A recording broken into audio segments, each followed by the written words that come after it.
How to pay and confirm fares with FreeNow. So hello guys, welcome back to my YouTube channel. In this quick tutorial I'll be discussing about how to pay and confirm your fares with FreeNow application. So first thing, just head over to your Play Store and make sure you have already downloaded and installed the application, that is FreeNow. So simply open the application.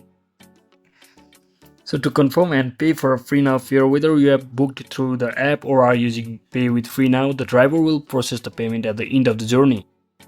So if you have booked via the application, the fare will be charged to your selected payment method. If you are using Pay with FreeNow, the driver will select your profile in their app and you will confirm the payment on your phone. So the first method is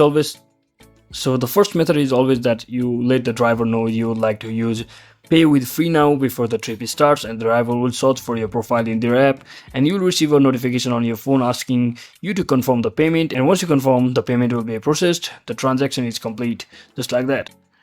So that is it for today guys. I hope this video was informational. If it was, don't forget to like and subscribe to the channel. See you on the next one.